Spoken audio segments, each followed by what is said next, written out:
Matt, I wanted to start off. First off, congratulations on the film. I really, really did enjoy it, and I feel, and this is going to be a really long-winded question, and I'll try to truncate it as best as I can. Sure. What I loved about Dawn of the Planet of the Apes and War for the Planet of the Apes was that they were two films that really tried to kind of address a question of, does humanity actually deserve to survive? And in the Batman, and please correct me if I'm totally wrong about this, but the question kind of being asked of the audience is does Gotham actually deserve to be saved, or does Gotham deserve Batman? You know, that kind of way, or just because I mean the city is so corrupt, and there's that line in it when it's at the start when Robert says like I've been doing this 2 years and I feel like I'm not making Am any. I having an effect? Yeah, it doesn't seem like Yeah, there's a difference. Yeah. yeah. So I mean, was that your kind of thinking for this, like to Yeah, kind I of? mean, it's interesting the way you phrase it, and I like that. I think for me, what I loved about the opportunity in Planet of the Apes was it was the chance to examine our nature, right? Like to through the kind of question of these sort of the battle between these animals and the humans is of course to really grapple with the fact that we are animals and that is part of our nature, and that this idea of the kind of pull toward violence, and would we be able to survive, and that kind of push pull between our better nature and the darker side of us. And I think it's the same thing that draws me to Batman and Gotham, which is that it's really about our struggle. And it's the struggle between the light and the dark. And that I really wanted the story to exist in the gray areas, that I felt that, in a way, there are some of these kind of sort of comic book stories are very reductive, and somebody is a superhero and that kind of casts them a certain light. And then you've got the villains and they cast them in a certain light. And I wanted to sort of tear all that down and sort of let them be reflections of this city. They're all born out of this place. And this, by the way, that place is not so different from our world. It's sort of the point. Yeah. And so I felt it was important to see a Batman that was imperfect and who was driven more by the dark forces within him than he was even aware of at this point. That, the idea of putting a mask on in the kind of Jungian sense is to sort of be acting from your shadow side. And the concept of sort of Jungian psychology is that you have to make that part conscious or you won't realize what's driving you to the degree that it is. I think he doesn't have that total awareness yet, and that this movie is an awakening for him. And he has to see whether or not through the course of the story, vengeance is really the right sort of path for this. And can he evolve, and can he sort of be made better, and can his sort of being stunted at being 10 years old and idealizing his parents and sort of looking them in a way that a 10-year-old does look at them, and then realizing that they're human and seeing that they have flaws. And is that going to shake him to his core in a way that would make him question whether or not he ever should have gone on this mission in the first place? And then even conversely thinking of the villains and the idea of the Riddler, and thinking that he comes by his sort of path honorably, in that he went through tremendous trauma himself. But is this the right path? Certainly not, right? It turns to violence. And so, but at the same time, we're meant to have empathy for him. So I guess in a certain way, in the Apes movies and in Gotham, to me, the connection is this desire to look at everything in the grays and to have empathy for people, and see if you can understand by putting the actors, not the actors, but the audience in the shoes of the characters, if you can force them to confront the question of how they might react in the same place, that we can all, it can be a meditation on the struggle within all of us. And Gotham is a perfect sort of microcosm of that. And what was so unsettling actually as we were making the movie is to see, I wanted it to be a Gotham of our time, but, as events sort of transpired as we were shooting, there were moments where it felt like Gotham was getting to be sort of almost, there were ways in which the real world was challenging Gotham, which is worse.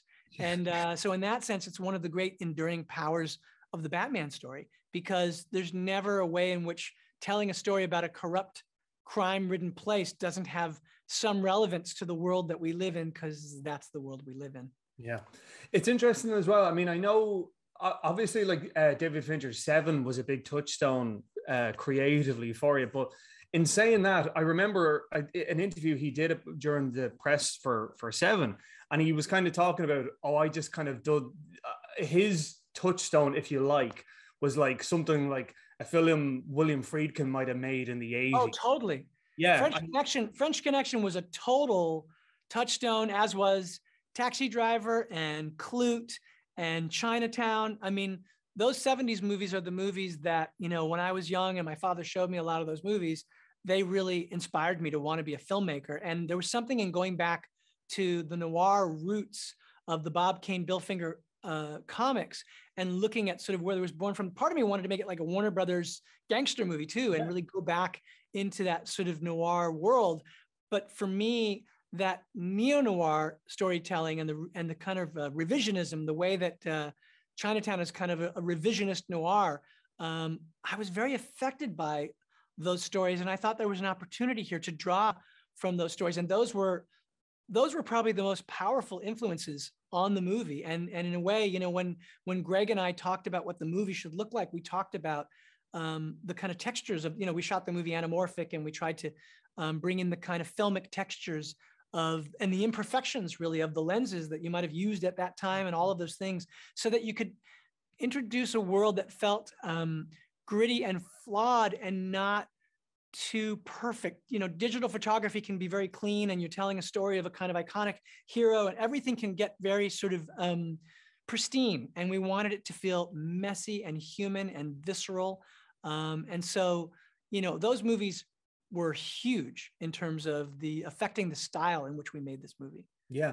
And it's, and then saying that as well, like, I mean, what I found really refreshing about this was that, you know, any of the big action sequences in it, I mean, I'm sure there was an element of CGI or whatever, but they felt, I don't want to say small scale, but they definitely felt intimate.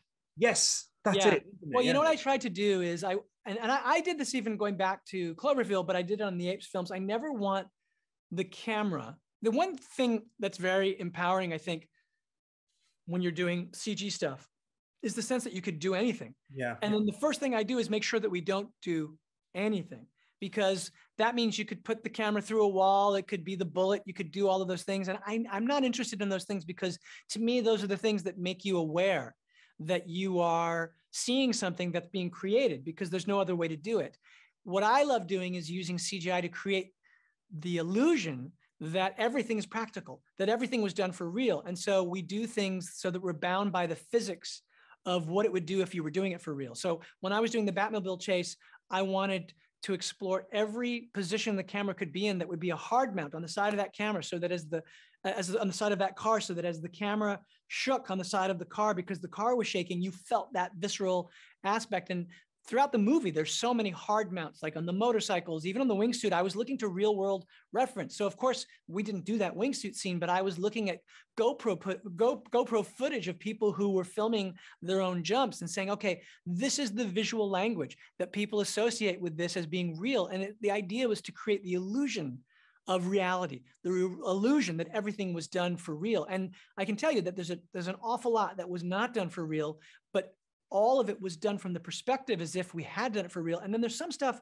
that I think for sure people think is CG that isn't. Like I wanted to jump that Batmobile through fire because I thought it would be like it would be like a Christine, you know, the Stephen King story, and just like an emblem of horror. Like he would just be this, the car is a beast. And when I was talking to Dom Tui, who was our special effects specialist, and I was talking to Rob Alonzo, who was our stunt specialist, they were saying to me, well, actually, we might not have to do that CG. We might be able to jump the car through fire. And I was like, that would be amazing. So that shot, when you're looking in the rear view mirror, hard mount on the side of that car, and we're actually on the side of a moving car, and we're filming a Batmobile jumping through fire. So there's some stuff that is absolutely real that you would think, oh, they must have done that for CG. So that, I think all of that creates, if you can do that, I think it creates a level of not only immersiveness, but a sense that things are real, that increases the stakes, that makes you feel like you're just in it. And so to me, it's always important to try and find a way to create a visual language that makes it feel as if everything's happening for real. Yeah. If you were to program, say, 5 movies that were to run alongside the Batman in a fictional cinema, what films do you think it would have? I mean, obviously, I would think Chinatown, maybe, but I mean, yeah, sure. Chinatown would be one. Taxi Driver would be one. Alan Pakula's Clute would be one. All the President's Men would be one, because to me, they were Woodward and Bernstein. They were trying to, they were talking to Deep Throat. Riddler was actually Deep Throat in this story, and he was trying to lead them to the description of just how high corruption in the government went. In that case, it was, the U.S. government, but here it's Gotham government, and the truth of where all that corruption stemmed from. Gosh, what else would be another one? I don't know. That's a pretty good list. Yeah, no, it's pretty good. Yeah, no, that's a pretty good list for sure. Yeah.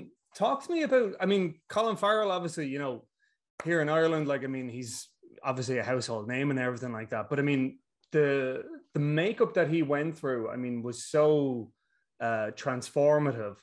Yeah. I'm wondering, obviously, the Penguin is such an iconic character, the nose and what have you. Yeah. Talk to me a little bit about why Colin Farrell was cast for that, because he doesn't look. Well, here's what's so funny. I cast Colin Farrell for all the reasons you said. I love Colin Farrell. Yeah. And, I would almost say it had a lot to do with his performance in Bruges, actually, because I love, he can be a very volcanic and powerful actor. And I loved the vulnerability that was in that performance as well.